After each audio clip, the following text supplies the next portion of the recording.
한 발 더 깊이 있게 뉴스 속으로 시사인이 만드는 정치 라이브 김은지의 뉴스인 2월 5일 방송 시작합니다. 안녕하세요. 저는 시사인 김은지 기자고요. 첫 번째 코너 바로 들어가겠습니다.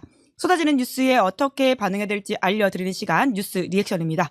나경희 기자 안녕하세요. 네, 안녕하세요. 네, 목요일의 뉴스 리액터 김민아 평론가 안녕하세요. 안녕하세요. 네, 첫 번째 뉴스 바로 들어가 보죠. 네, 장동혁 대표 의원직 걸고 재신임 투표. 네, 오늘 갑자기 이렇게 밝혔습니다. 네, 오늘 장동혁 국민의힘 대표가 국회에서 긴급 기자간담회를 열고 당 대표직과 국회의원직을 동시에 걸고 전 당원 투표라는 승부수를 던졌습니다.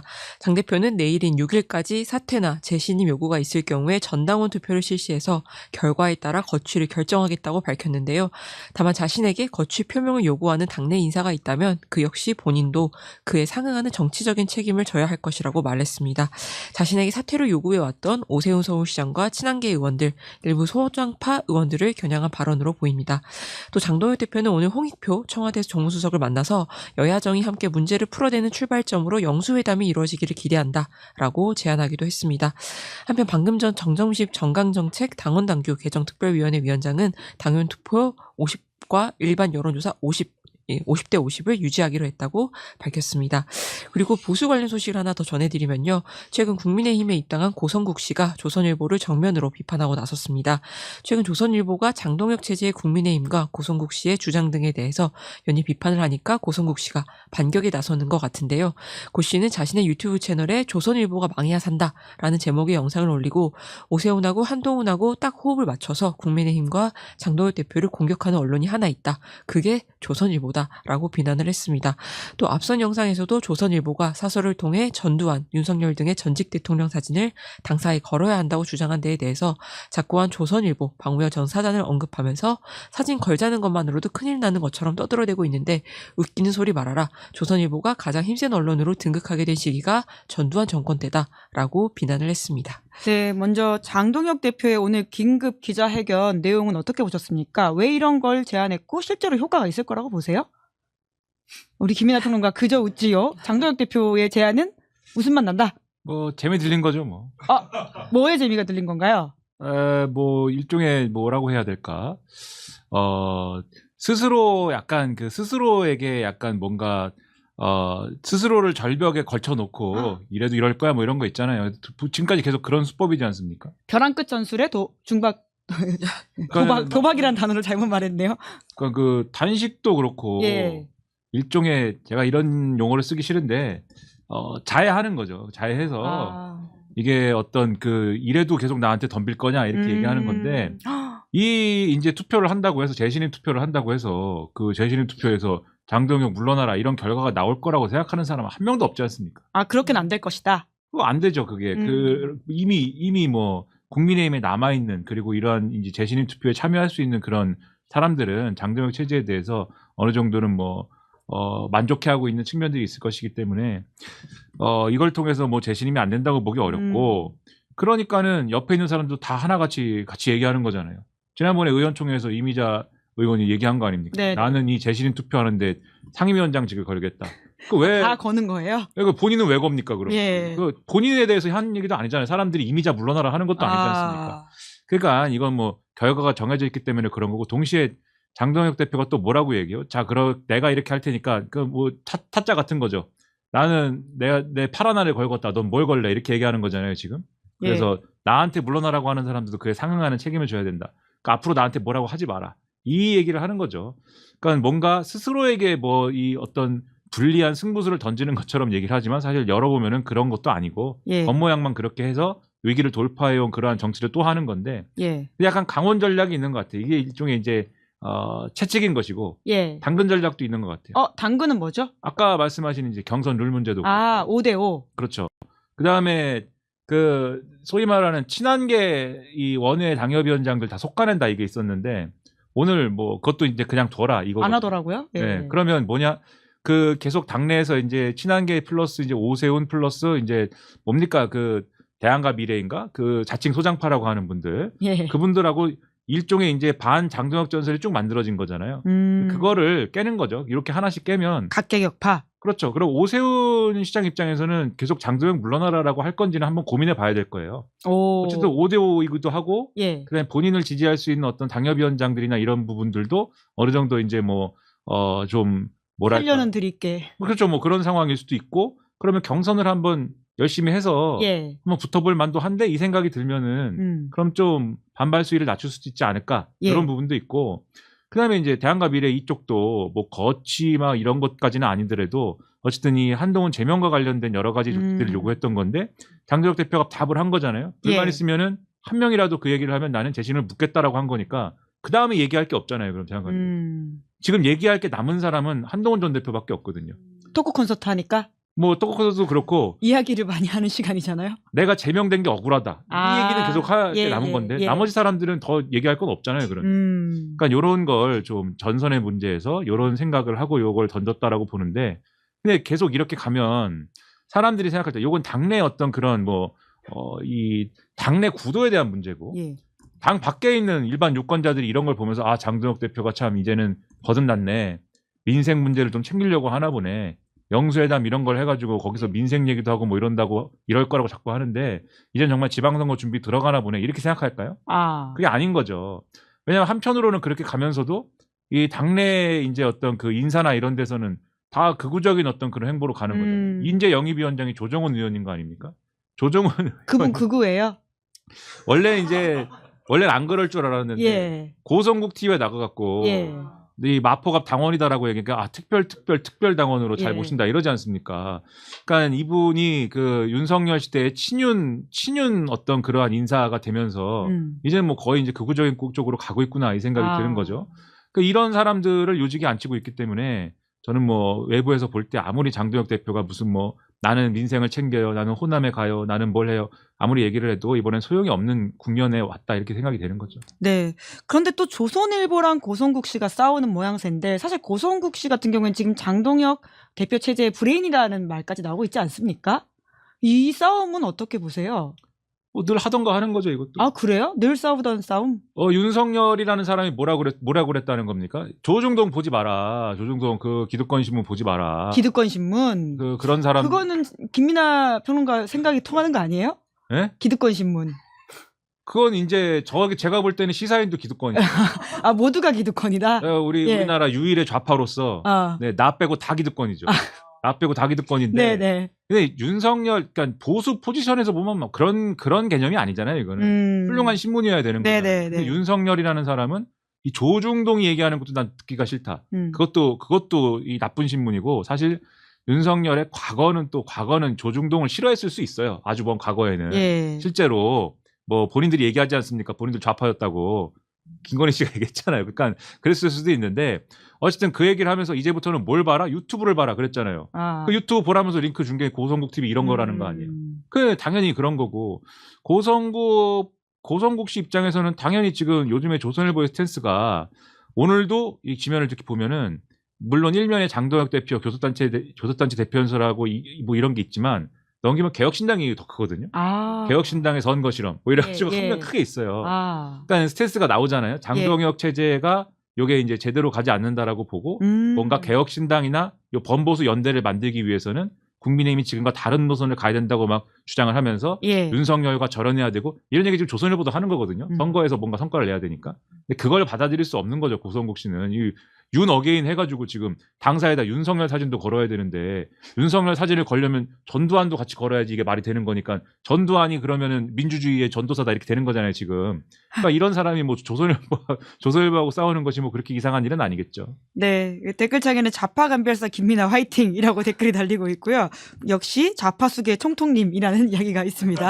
자, 다음 뉴스 넘어가 볼까요? 네, 공천거래 의혹 명태균, 김영선 1심 무죄. 네, 이게 또 1심 무죄가 나왔네요. 네, 총선과 지방선거 공천을 대가로 거액의 돈거래를 했다는 의혹을 받아서 정치자금법 위반 혐의로 기소됐던 정치브로커 명태균 씨와 김영선 전 국민의힘 의원이 모두 1심에서 무죄를 선고받았습니다.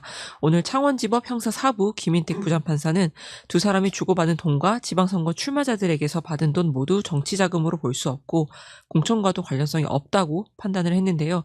재판부는 명 씨가 윤석열 씨 등에게 김 전 의원 공천을 부탁하고 윤석열 씨 등이 실제로 공천관리위원장에게 연락한 것으로 보이는 점에 비추어 보았을 때 명 씨의 활동과 노력이 김 전 의원 공천에 어느 정도 영향을 끼쳤을 수는 있다라면서도 다만 공관위에서 토론을 거쳐 다수결로 공천이 결정됐고 김 전 의원이 여성으로서 우선순위에 있었으며 대선 기여도도 높았던 것으로 보인다고 말했습니다. 다만 명태균 씨는 이른바 황금폰을 숨기도록 처남에게 지시한 혐의에 대해서만 유죄가 인정돼서 징역 6월에 집행유예 1년이 선고가 됐는데요. 선고 직후에 명 씨는 가짜뉴스 피해를 심하게 봤다면서 정치개혁이 필요하다고 말을 했고 김 전 의원은 회계 책임자 강혜경 씨가 가짜 공익 제보자라면서 처벌을 촉구했습니다. 네, 1심 무죄 핵심 의혹인 공천거래 관련된 부분에서는 무죄가 나왔는데요. 어떻게 보십니까? 어떻게 보세요? 심각한 것 같아요. 아까 주진우 기자랑 잠깐 전화 연결했었는데 면세점에서 특혜를 받았던 판사여서 애초에 문제가 있었다라는 지적을 하더라고요. 뭐 그런 접근도 가능하고 여러 가지 접근이 가능하겠죠. 근데 뭐 요 논리로만 보면 지금 어디가 비는 거냐면 이 김영선이 공천을 받은 게 자연스러운 일이다. 여기서 지금 걸리는 거거든요. 자연스러운 일이다. 그러니까 지금 뭐 회의를 해가지고 뭐 예. 여러 가지 여성으로서의 우선순위에 있었고 대선 기여도도 높았기 때문에 이런 점들을 공간에서 토론을 거쳐갖고 결정한 거다. 이렇게 보는 거잖아요. 예. 그러면 이제 김영선은 그러면 공천이 자연스럽게 됐네. 그러면 명태균은 돈을 반띵한 거지? 거기에 대한 답이 있어야 되잖아요. 판사의 답은 근데 그건 왜 줬냐면 명태균이 실제로 뭐 총괄 본부장임내 하면서 김영선이랑 일을 한 것이고 그러니까 의원실에서 정당한 대가를 줘야 된다라고 주장을 한 것이니까 예. 이거는 그 돈 받은 것이고 그다음에 또 둘이 뭐 빌려준 돈이 있다고 지금 주장을 했는데 그 빌려준 돈도 받은 것도 있는 것이고 그러니까 예. 꼭 정치자금 불법 정치자금의 성격이 아니어도 거래할 내용이 있어. 그러니까 요거로 봐야지 이렇게 판단한 거거든요.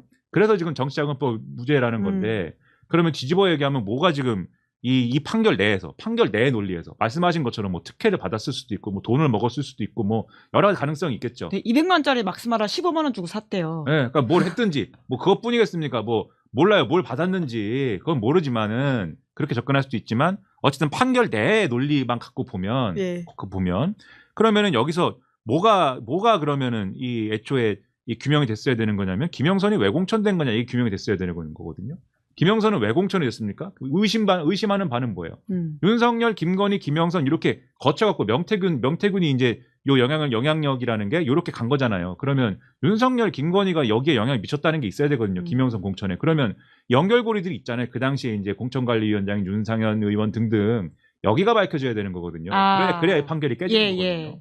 그런 점에서 볼 때 그 판사가 뭐 여러 가지 이제 나쁜 일이 있을 수도 있지만 이게 법을 가지고 지금 우기는 거지 않습니까? 그렇다면 수사의 그 결과물이 그런 판사가 걸려도 이거 유죄가 나올 수 있을 정도의 그 정도의 어떤 꼼꼼한 어떤 그 증명이 가능한 부분이 있어야 되는데 다들 아시겠지만 제대로 조사 안 된 거잖아요. 윤석열에 대해서도 그렇고 그렇죠. 윤상현 의원에 대해서도 그렇고 뭐 이준석 대표 뭐 이런 사람들 다 가서 한 목소리로 그 당시에는 김영선 공천은 뭐 그렇게까지 문제는 아니었다 이렇게 얘기한 거잖아요. 그러니까 그 부분에서 지금 걸린 거 아닌가. 그래서 지금 항소심에 가서는 이 부분을 좀 증거를 보강하고 튼튼히 해서 이 부분을 제대로 공략을 해야 지금 제대로 된 판결이 나올 수 있을 것 같다. 왜냐하면 지금 다 판사를 못 믿으니까 여러분들이. 네네. 그러니까 판사를 못 믿는 게 있으니까. 근데 판사가 다 이게 맞는 거여도 판사가 난 그냥 내 생각에 무죄야. 시끄러. 이렇게 할 수는 없는 거기 때문에 이런 판사들도 뚫을 수 있는 그 정도를 갖춰 가는 수밖에 없는 거죠 지금. 네. 검사들이 수사를 제대로 못한 부분이 있다. 지금 제가 의심하는 뭐 여러 가지 것 중에는 그런 것도 있는 거죠. 말씀하신 대로 판사가 돈을 받았나? 뭐 이런 것도 있는 거고. 뭐 직접 받은 건 아니에요. 다른 별건의 사건인데. 뭐 하여튼간에 꼭 그 건이 아니더라도 판사가 돈을 받았나? 또는 뭐 판사가 뭐 누구 거쳐가지고 뭘 했나? 또는 판사가 마법사인가? 뭐 여러 가지 이제 의심을 할 수 있지만 검사 내지는 뭐 이 수사기관이 제대로 수사를 안 한 또는 못한 뭔가 걸림돌이 있었던 이런 영향도 있는 거 아니냐 이런 생각이 든다는 겁니다. 네. 다음 뉴스 넘어가 보죠. 네. 다주택자 양도세 중과 유예 종료 상승 61%. 네, 오늘 나온 여론조사 결과입니다. 네, 엠브레인 퍼블릭, K스탯 리서치, 코리아 리서치, 한국 리서치가 오늘 공개한 전국 지표조사 MBS에서 이 대통령의 국정운영을 긍정평가 응답자는 직전 조사인 2주 전보다 4%포인트 오른 63%로 집계가 됐습니다. 국정운영 긍정평가 비율은 작년 8월에 1주차 조사 65% 이후에 6개월 만에 가장 높은 수치이고요. 최근 이 대통령이 부동산 메시지를 강하게 내고 있는 가운데 정부가 오는 5월 9일자로 다주택자 양도소득세 중과 유예 조치를 종료하는 데 대해서는 잘한 조치다라는 응답이 61%로 절반을 넘었습니다. 오늘 이중구 서울대 경제학부 명예교수가 자신의 페이스북에 부동산 기득권층과 맞서고 있는 이재명 대통령에 의해서 사이다 같은 시원함을 느낀다라는 평가를 남기기도 했고요. 정당별 지지도를 보면 더불어민주당은 41%, 국민의힘은 22%를 기록했는데 지난 조사와 비교해서 민주당은 1%포인트 그리고 국민의힘은 2%포인트 각각 오른 수치입니다. 조국 혁신당과 개혁신당은 각각 3%를 기록을 했고요. 진보당은 1%였습니다. 각 당의 이슈를 좀 살펴보면요. 민주당과 관련해서는 최근 논의되는 민주당과 조국 혁신당의 합당에 대해서는 반대가 44%, 찬성은 29%, 모르겠다는 27%였습니다. 국민의힘과 관련해서는 한동훈 전 대표 제명 결정이 앞으로 당에 미칠 영향에 대한 인식조사에서 부정적인 영향을 미칠 것이다와 별다른 영향을 미치지 않을 것이다. 가 35%로 동일했고요. 긍정적인 영향을 미칠 것이다 라는 응답은 18%였습니다. 보다 자세한 내용은 중앙선거 여론조사심의위원회 홈페이지를 참조하시면 됩니다. 네, 이중구 교수는 이재명 정부의 부동산 정책에 대해서 사이다라고 했는데요. 제발 잠 좀 자자님은 김민아 사이다 멋지다. 김민아도 사이다 이렇게 써주셨네요. 자, 오늘 조사 숫자가 굉장히 많이 나오긴 했는데요. 이 중에서 김민아 평론가가 가장 좀 유의미하다고 보는 숫자가 있다면 뭘까요? 저는 숫자만 보면은 정신이 혼미해져요. 아, 그러면 네, 내용만 이게, 보실까요? 이게 숫자가 뭐지? 나는 이게 기억도 안 되고 네, 숫자가 어지럽습니다. 네, 그러면 이 항목 중에서 찬반 중에서 뭘 좀 의미 있게 보셨어요?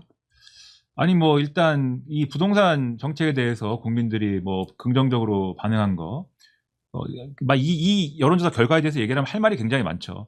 긍정적으로 반응한 거는 전 당연하다고 봅니다. 부동산에 어쨌든 간에 대통령이 직접 나서갖고 뭔가 하겠다는데 예. 그거에 대해서 왜 해? 이러는 사람이 어디 있어요. 뭔가 어쨌든 간에 부동산 문제는 한국 사회의 심각한 어떤 그러한 문제라고 생각하니까 대통령이 칼을 뽑았구나. 그리고 부동산에서 우리가 일상적으로 살아갈 때 부동산 시장에서 문제인 사람은 누굴까? 막 투기해가지고 여러 채 가져가지고 말이야. 그걸로 뭐 이렇게 하는 사람들. 투기꾼. 예. 투기꾼이 이제 요새는 유식한 말로 이제 다주택자다 이렇게 된 거잖아요. 지금 상황이. 아, 투기꾼 이꼴 다주택자인가요? 뭐 그런 거잖아요. 지금. 아, 예. 그러니까 그 다주택자들 투기꾼인데 잡으면 좋다. 이렇게 된 거 아닙니까? 예. 그냥 이제 이게 높게 나오는 건데.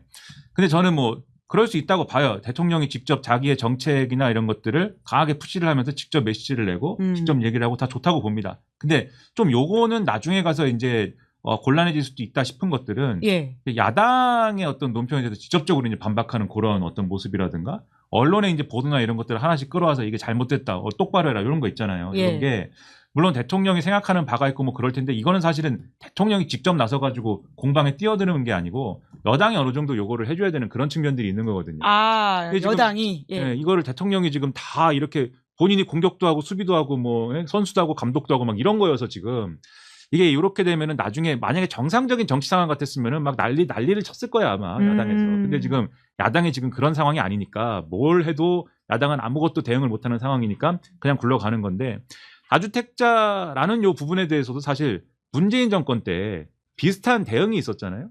메시지가 세게 나왔었죠. 그렇죠. 그때도 다주택자가 문제였던 거 아닙니까? 근데 이게 문재인 정권 때 해보니까 요 빌미를 잡히는 것들이 몇 개가 있어요. 첫 번째 막 이런 식으로 나와요. 첫 번째 주택을 여러 채 가지는 게 죄인가요? 뭐 이런 거 있잖아요. 약간 말투가 네, 왜요? 네. 한동훈 전 대표 같은데요? 주택을 여러 가지 가지는 게 죄입니까? 그것은 죄가 아니죠. 자유민주주의에서는 주택을 10개도 가질 수 있고요. 저도 2개 정도는 가지고 있습니다. 예. 왜 이렇게 연습하셨어요? 왜 이렇게 잘하세요? 왜 그러지?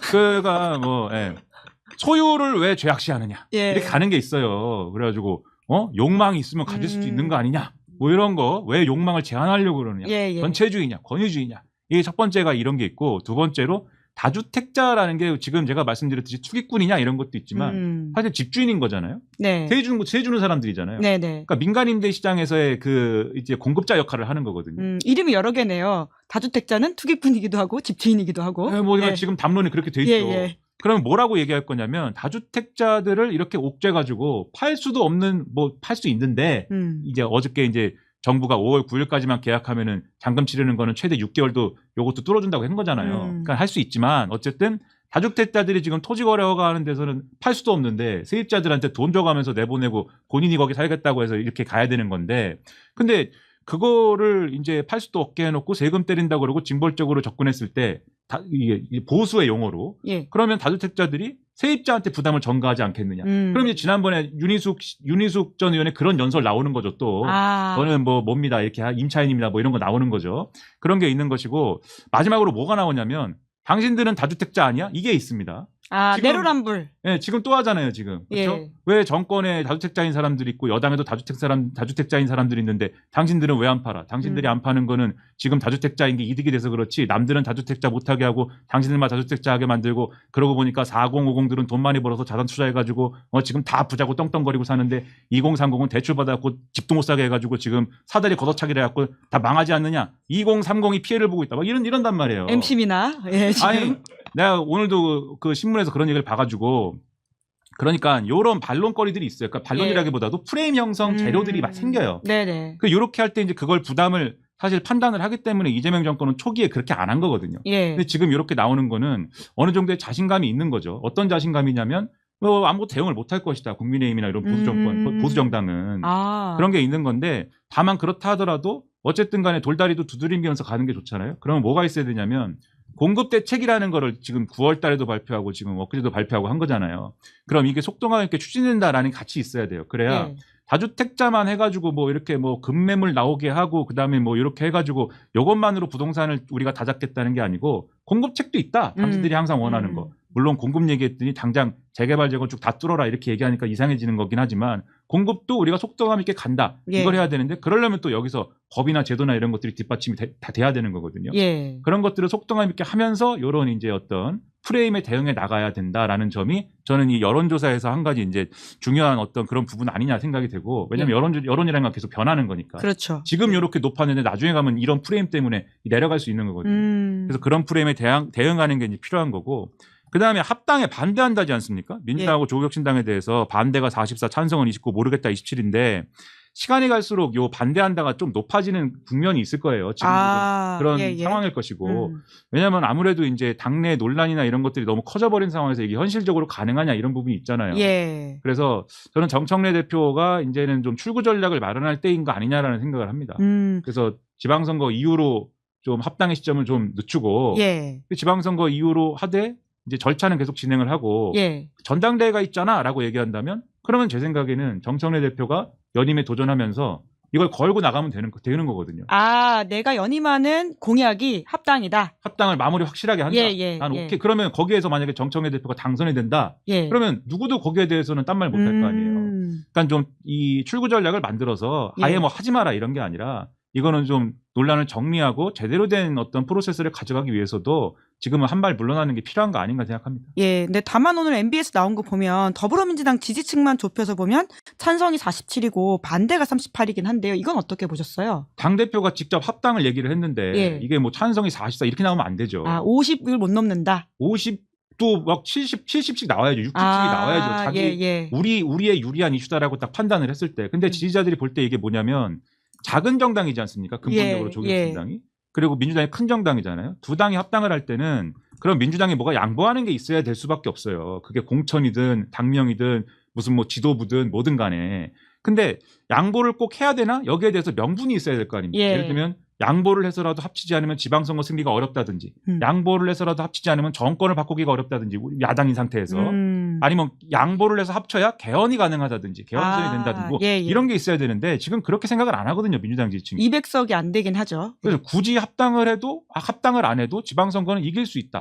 이 생각을 하는 거고 또 한편에서는 굳이 합당을 해서 예를 들면 소위 말하는 중도층이나 이런 데서 요거를 긍정적으로 보지 않을 수도 있는데 오히려 지금 지방선거는 잘 될 수도 있는데 그런 거를 감수해야 되나? 이 생각도 할 수 있는 거고 국회에서 지금까지 조국혁신당이 하는 역할이 있지 않습니까? 비교섭 단체의 몫으로 거기서 역할을 하는 게 있잖아요. 원내 전략을 봐도 지금 민주당이 써먹기가 좋은 어떤 그러한 옵션들을 조국혁신당이 따로 있기 때문에 많이 제공해 주는 게 있는데 그런 걸 다 포기하는 게 맞나? 이게 있을 거예요. 그렇기 때문에 이런 것들에 대한 어떤 명분으로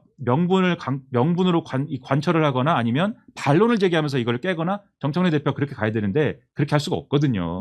그래서 이걸 보더라도 저는 뭐 무리가 계속되고 있는 거 아닌가 생각을 하는 겁니다. 네, 마무리로 한동훈 전 대표 관련된 조사만 다시 짚어볼까요?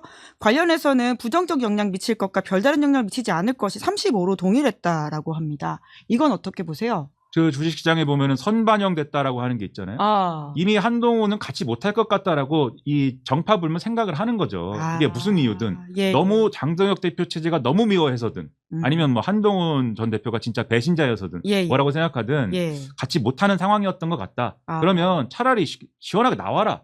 시원하게. 그렇죠. 예. 나와서 뭘 할지는 어쨌든 신당을 창당하는 거든 무소속으로 나가는 거든 간에 거기 있어서 뭐 하냐 이렇게 생각하는 사람들이 있는 것이고 또 어떤 사람들은 배신자니까 떠나라. 떠나는 것이 우리는 훨씬 좋다. 예. 이렇게 생각하는 사람도 있는 것이고 예. 그러니까는 민주당에 가까운 꼭 민주당 지지층이 아니라 상대적으로 이제 좀 진보적인 어떤 정치상을 갖고 있는 사람들은 한동훈 거기 왜 있냐 이게 가깝겠죠. 그냥 나와서 당신 가게를 하나 만들어라 이게 있을 것이고 그게 아니라 이제 보수 지금 강성보수에 가까운 축에서는 나가라 배신자는 윤석열도 망했는데 너도 망해야 되지 않겠느냐 이게 있을 거 아닙니까? 그 두 가지 같이 있으니까는 이런 여론이 좀 나오지 않나라는 생각이 듭니다. 네, 국민의힘 지지층을 한정해서 보면 긍정적인 영향 오히려 나간 것이 제명이 37, 별다른 영향 없음이 31, 부정적 영향이 26이다라는 것도 그러니까 말씀드리겠습니다. 그 영역에서도 예. 이게 차마 잘된 일이라고는 안 하는 거예요. 그러니까 나가도 별 이상은 없을 거야 이렇게 생각을 하는 게 예, 예. 이게 원래는 긍정으로 가야 되는 거잖아요. 정파적으로 보면은 그렇지 않은 게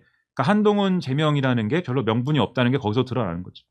네, 그러면 오늘은 여기까지 하도록 하겠습니다. 두 분 수고 많으셨습니다. 고맙습니다. 네, 감사합니다. 네, 2월 5일 뉴스 리액션 여기까지 하고요. 저는 잠시 후에 장윤선 국회의원 두 분과 함께 돌아오겠습니다. 기다리시는 동안 구독, 좋아요, 알림 설정 부탁드리겠습니다. 고맙습니다.